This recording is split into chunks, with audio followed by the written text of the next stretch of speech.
Hello Capricorn and welcome to your collective reading. This is going to be a collective and timeless reading for any and all Capricorn placements, so whenever you are watching this, you could get a little something for you out of this reading.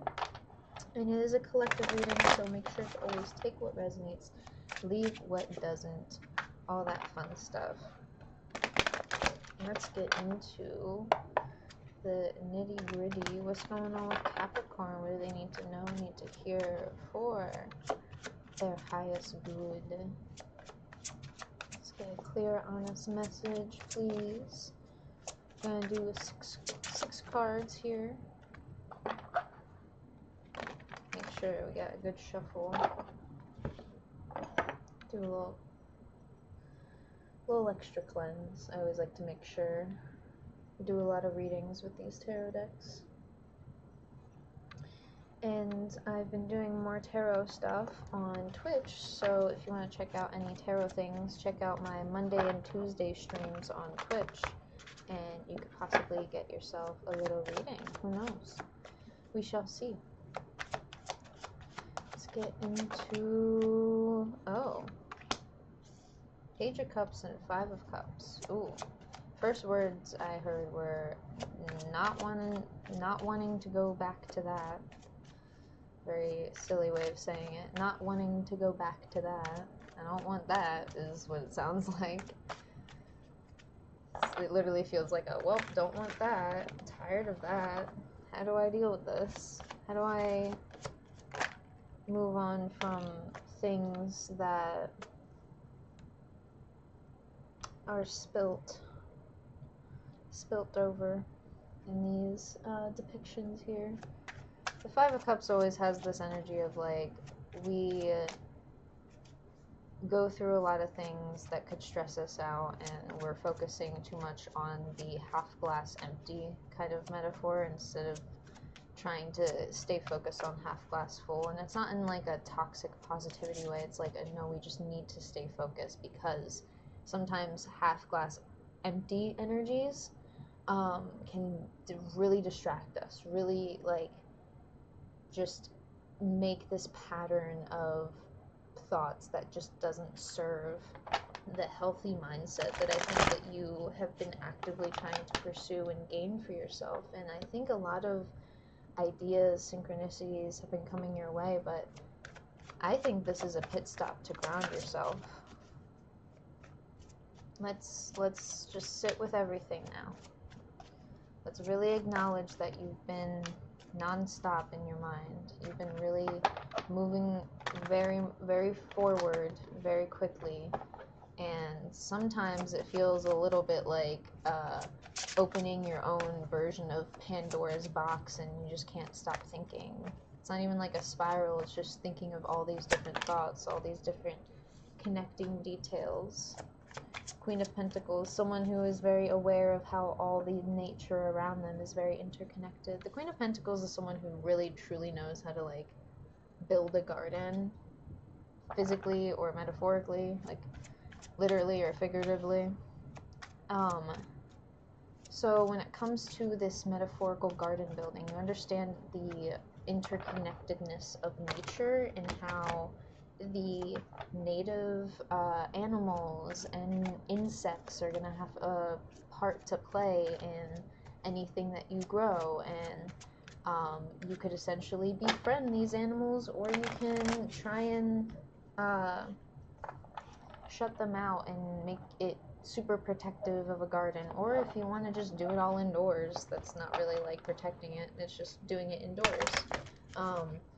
I have a whole different reason for starting an indoor garden, but I started indoor like hydroponic gardening just because this little grow like pot I have, I can just like pick up and take with me when I'm ready to move, because the place I am living now, we are trying, me and my boyfriend trying our best to move out, so appreciate you watching and literally just enjoying my content, because any little bit of you enjoying it is one step closer to me continuing this as a full-time thing, because I love providing the knowledge that tarot has to provide. Especially, I love the Queen of Pentacles card. It's such a beautiful card, and it's such a matured, like, natural energy. And I feel like sometimes the Queen of Pentacles, even in their own archetype, can get overwhelmed with how interconnected nature can get. It's like being too worried that certain bugs may invade your plants when they may not even invade your plants at all, because they may not be that around too much. And who knows, sometimes bugs won't really like hang around certain things if you're like actively like taking care of these plant of opportunities. I feel like people won't bother you as much the more you're actively doing something. Because I think while you're sitting here trying your best to plan everything out, what's really being planned out is how to let go of not seeing yourself in this really beautiful light. This is a genderless card, by the way, so whether we see a male or a female, it's kind of just the archetype of you see yourself in this really fiery, like, bright light here. And seeing that and being that are two different things. So I think this is letting go of just seeing it and entering the realm of being it. And whatever is not going to serve this being it has got to go. I think this is a big thing of you recognized it's got to go. It's going into a lot more than just Capricorn energy. I feel like this is a lot to do with how you really succeed when you work on your own, but also it's the explaining your tasks and achievements and things that you've done. When you've explained them to other people, it's like, oh crap, that's like really cool, like I can't believe you did something like that. And that's where people really like see that fiery side of Capricorn, where Capricorn, whether you got your shit together or not, it always looks like you got your shit together for some fucking reason. I don't know what it is, but it genuinely always looks like that Capricorns really know how to structure things properly if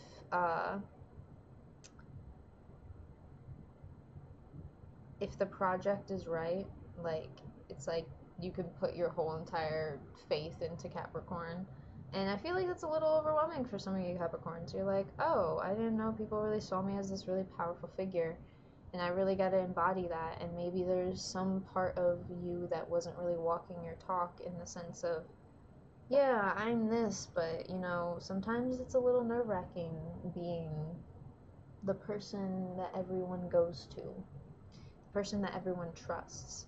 And you have to trust in yourself to know what is going to stay and what is going to go, what is going to serve you at this time and what isn't. And I think it's like taking a moment to really settle into all of the things that you've learned over the years, every single little detail that has kind of accompanied this sense of fulfillment. Anytime you've let go something and it's brought a sense of fulfillment, there's a recognition here being had. And whether you are recognizing it and doing something about it or not is the big question. Because this is a recognition, but we really have to understand whether we are committing to action. Because this is a big part of, you have a lot of fiery energy here, but only one earth energy, and you are an earth sign. And I think you got to get grounded into what truly works and what doesn't. And what truly actually may be something to look at that isn't very fun. But if you want all of these great things to fulfill you, and you want to let go of all of this stuff, I mean, actually, let me reword this. If you really want all of this fulfillment, it's going to cost all of the fear, doubt, insecurity, and just icky feelings about yourself and your past and whatever the hell you're thinking about. You're going to have to give all of that up. That's the biggest ask.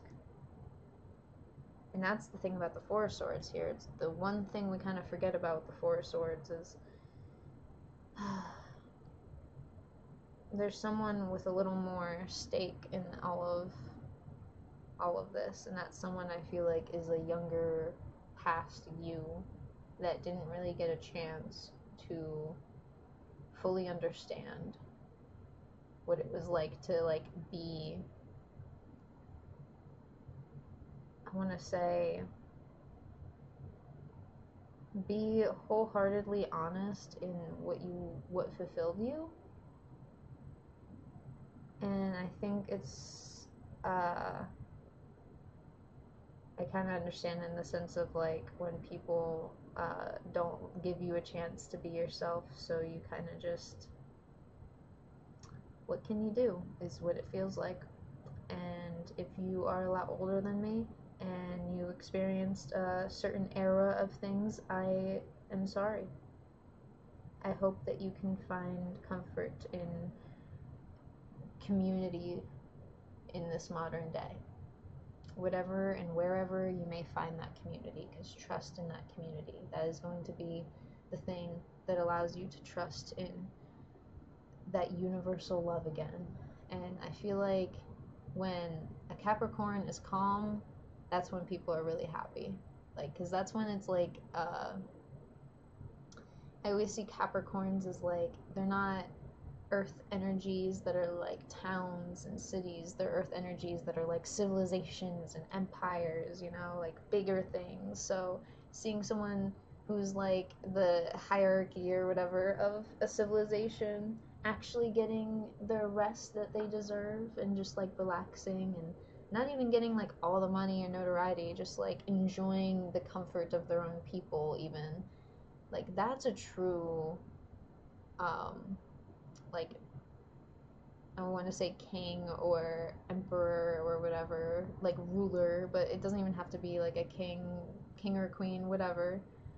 Insert some sort of royalty figure here or leadership figure here. People get enjoyment when you get enjoyment out of their community, because they see how hard you worked, and they know that if they work a little bit hard, they can do something nice for you. And I think they really want to, whether it's people or you doing this for yourself. And I think this is a time to really dot your I's, cross your T's on anything that doesn't and does serve you, and truly understanding the things that actually work for you in your life, the things that help you and the things that hurt you. Really just take note, alright? The best to just take note of it all and then to take it all in afterwards. Because I think, honestly, that is all I have for you. I'm going to keep repeating myself, because the only other real thing I have to say is trust in the seeds that you have planted, and the seeds that are already growing are going to lead to abundant sources of, I want to say, universal love, knowledge, and passion for life again. A light in your eyes again, per se. That spark for life. But it only takes a moment to really realize what's been helping you and what's been hurting you, okay? Take your time. That is all I have for you. Thank you for letting me read your cards. The only other thing I have to say is, if you want to check out anything we do on Twitch, I offer free daily affirmations through my oracle cards. It's not just tarot that we do on there. All my Twitch subscribers get 6 card readings, and it's $6 for the Twitch sub, so it's $1 per card, so it's 6 cards. And if you want a live one-on-one reading, it's just $1 per card on Twitch, and you can get it anytime that I'm streaming, or anytime that I'm doing the tarot stuff, which is Monday and Tuesday. But sometimes I may do some tarot on not a Monday or Tuesday. Well, we'll see. I'm pretty much streaming and like working almost every day. But anyway. That is all I have for you. Trust in the Queen of Wands that you know you are, okay? This beautiful ass Queen of Wands. I don't even need to explain to you what this card is. You just need to look at it. Look at how amazing. Look at how pretty. Look at how, like, knowledgeable. I love it. And I love you, Capricorn. Thank you for watching. Thank you for being here. As always, I hope you have a wonderful rest of your day or night wherever you are in this beautiful planet Earth of ours. And as always, I will see y'all in the next one. Peace.